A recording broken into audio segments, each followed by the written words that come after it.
John, when did you join Singerly Fire Company? February of 1968. At the time, the department would, according to their needs, change ages for joining, and they had just dropped it from 18 to 16. So a number of us joined, and very close, probably a couple months there. And how old were you? 16. 16. So you were a high schooler. Yeah. Wow. Why did you join Singerly? My whole family's been involved in the volunteer fire service. My grandfather joined, I think, in 1911, and my great uncle joined in 1906. My father in the 40s, and I'd grown up around the fire stations. Our summer vacation was always at the convention. I remember being in parade when I was too young to belong to the department, but big enough to fill out a uniform, being in parade, so that would have additional people in line for the department. So again, throughout my life, the department's, and I've had a number of uncles and other family relatives that belong to the department over the years. Isn't that something? So who were your best friends that you joined with? Oh, let's see. Joined the same night, I think it was Rich Goodwin, Mike Cooper, John Farrell, Sid Bledsoe, Bob Givens. I think we all joined right around the same time. We all went through what was then called basic firefighting together. President. He was, and it was kind of like the coach's son, where I can't handle others if you're not following the rules. So I can't discipline them unless I discipline you. So be forewarned. Here are the rules, and this is the way it is. So. Isn't that something? And do you know who was chief when you joined? Spec Slaughter was chief when I joined. Edgar Slaughter was his name. That's something. Well, during your time here at Singerly, I know that you've seen a lot over the years. I mean, that's over 40 years member. A lifetime. Was your activity in the fire service, as far as when you first joined, going right out and doing fire calls? I mean, they didn't have the EMT yet, correct? No, we did have an ambulance then, and actually Zeke Cornett, who was interviewed earlier today, was at the time they called him ambulance director. And we had a company level training program, and if you had that and American Red Cross First Aid and CPR, you were the highest trained people out there. That was at the changes in the ambulance. At that time, we had actually a lot more fire calls than we had ambulance calls in those years. The equipment's very different than it is today. And things like, again, CPR was something that was, not everybody was trained in even. So it was done very differently. But very, very enjoyable. The fire equipment's changed considerably, and of course the stations. And in fact, so some of the differences in fire equipment, again, the changeover from the gasoline-powered manual transmission fire engines, which when you got in those, you had a steering wheel that was out to here, and they weren't power steering, and the air brakes there on most of them. But the change between that and today's apparatus, where it's automatic transmissions, 400 horsepower engines, today you can get in a piece of equipment, press down the gas, and while it won't stop like your car does, it accelerates today like your car does. In those days, no. You got up to speed, the engine would start to shake, and you had a hold of the wheel, and it was a very different experience in driving apparatus from that time. And so that was a major change. As far as training, what training requirements did you meet? Again, well, for fire, you had to take the fire. It was called basic, and it was University, and it was University of Maryland Fire Service Extension, and it was, you were required to take a basic. Now, we took our basics in basic class in Rising Sun, and then we all kind of carpooled over together, 5 or 6 of us in a car each night. It was during the school years, I recall. About a year or two after that, fairly quickly, and some people thought that was too soon, but the next class was advanced. And a number of us turned around and took the advanced class, and John Farrell's father actually taught. John taught the basic and the advanced, as I recall. Did he really? Randy Haig was an instructor with Maryland, University of Maryland at the time, but as I recall, John Farrell did both the basic and the advanced. And then Pierre LeBrun did some pumps classes right after that, because again, needing more firefighters, we also needed more drivers, and Pierre's classes were an experience. We had a lot of fun in class and after class. Did you? Oh yes. That's great. Now, all of your training at that point in time was here in Cecil County, or did you have to travel other places? Well, actually, we started to, we took some from the Delaware State Fire School, and around that time had a very good hazardous materials classes, very, very good, that we would take, and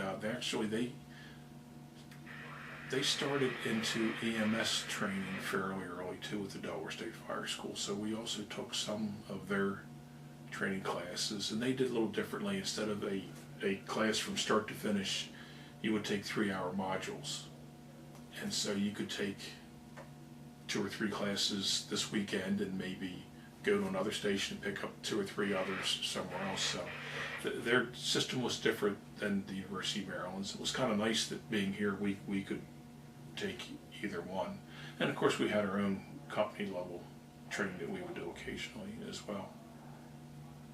But then too, in those years, the University of Maryland would run a week class in the summer.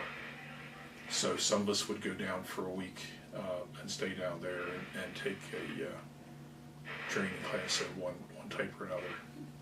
I think, Pierre, on top of the pumps also there was some intermediate firefighting, special fires. Special fires was the other one that Pierre taught. Flammable liquids, flammable gases, those types of things. But and at the time, you didn't want somebody else to have a training patch you didn't have.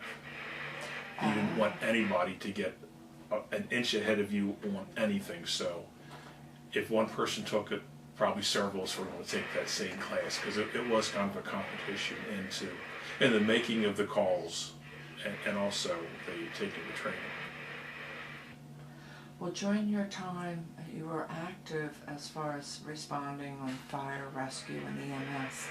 What was your favorite position, your favorite, was it being a pumps operator, was it, rescue, what was your favorite role here in Singerly? I think I enjoyed all of it. I was officer at different levels, but in the early 80s I started, took several rescue classes and actually taught rescue for what then became Maryland Fire and Rescue Institute. So I really enjoyed it. I taught some firefighting classes, but I taught mostly rescue. Myself and a guy from Charlestown, Rick Smith, took a lot of classes together, and Rick was a MIFRE instructor, and we took some very, very good rescue training at Galena, and that was, I would say, late 70s, early 80s that we took that. The guy who instructed it now has passed away, but his name was Bruce Rayner. He was terrific, and it was interesting because I worked for electric utility and he worked for the at the time it was C&P telephone. Now I guess it's Verizon, but it was the so we had some things in common and some interesting things, and Boots was terrific when we walked. So you were a MIFRE instructor for how many years, John? I started that, I guess, in about, let's see, I transferred to Delaware to the Philadelphia Electric's fire training school in '83, and that same year I started into MIFRE's instructor training program. So from '84 or so probably until into the '90s, when I transferred back to down here for a job, and I had so many nighttime obligations with the different position with the power company that being able to set aside months at a time of a certain night just didn't work for me. Sure it was. Now the years that you were president, can you tell us a little bit about the years you went through the Maryland State Firemen's Association as the second vice and on up? That was a terrific experience. It was very busy. It was a lot of work, and I would tell anyone to not underestimate that. But it was terrific.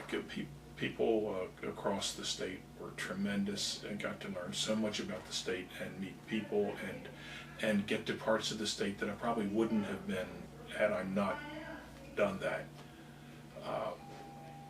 But again, as you meet people, you can't help but be impressed. Some of the things in the volunteer fire service are the same.